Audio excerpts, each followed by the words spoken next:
So, are you tired of memorizing just endless lists of words? I think we all are. Well, today, we're going to ditch those old flashcards and show you a much smarter way to learn. We're talking about learning vocabulary in families to really supercharge your understanding. Let me ask you something. What if learning just one word could actually teach you 5? I mean, really. That's the power of thinking in what we call word families, and it's exactly what we're going to unlock together today. Okay, so the core idea here is actually really simple. Words, they don't live in isolation, right?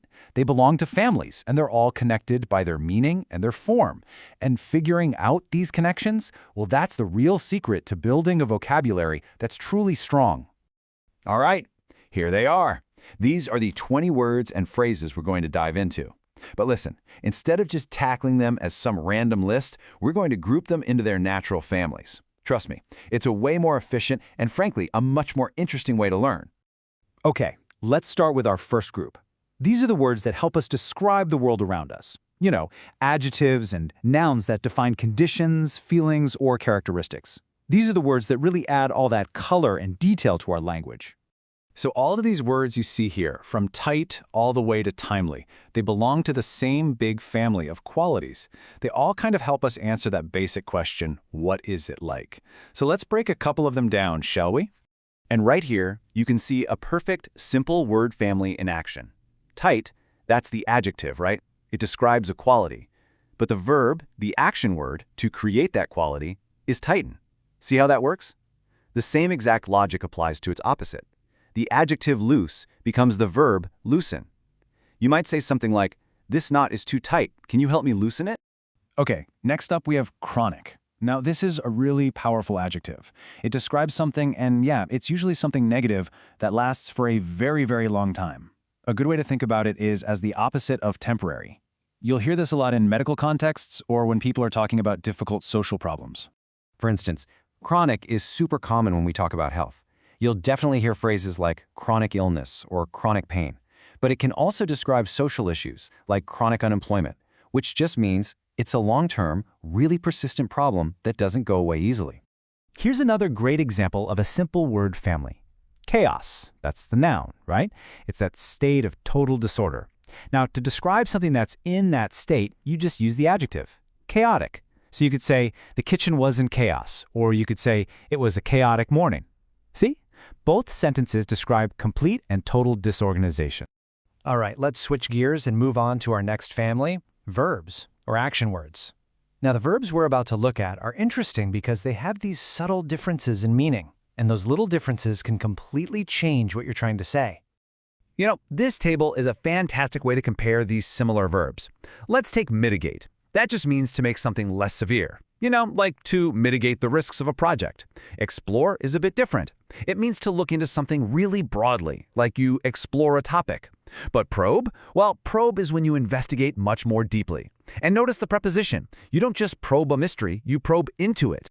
Oh, this one. This is a classic point of confusion for so many people. But honestly, the distinction is quite simple once you see it. Things rise physically. Think about it. The sun rises, you rise from your chair. But situations or problems, they arise.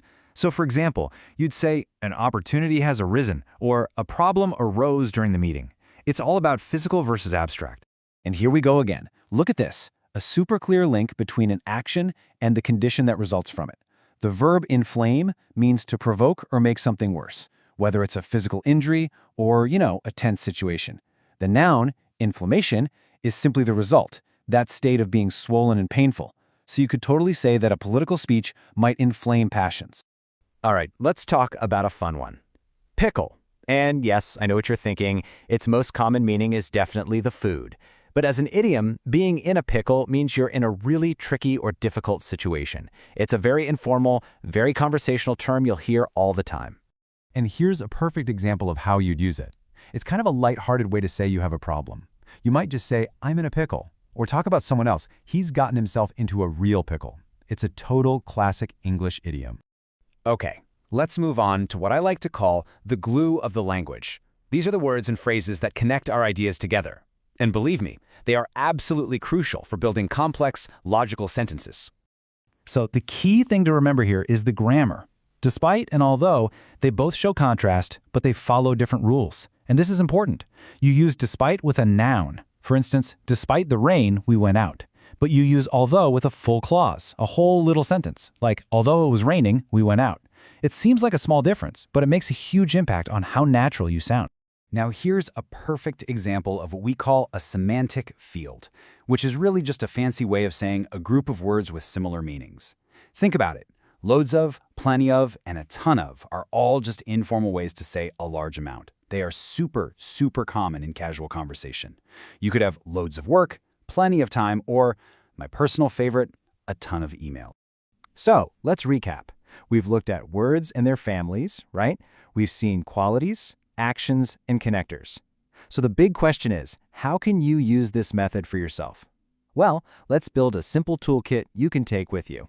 Here it is, just 3 simple steps. First, whenever you see a new word, just ask yourself, what concept group does this belong to? Is it a thing, an action, a description? Simple. Second, look for its relatives. What's the noun form, the verb, the adjective?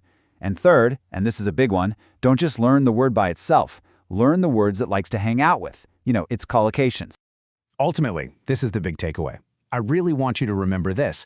Learning vocabulary isn't just about memorizing a bunch of isolated dots of information. It's about connecting those dots so you can actually see the logical map of the language itself. It's a whole new perspective. So, I'm going to leave you with a little challenge. The very next time you find a new word, don't just look up its definition and move on. Stop and ask yourself, what family does this belong to? So my question for you is, which word family are you going to explore next?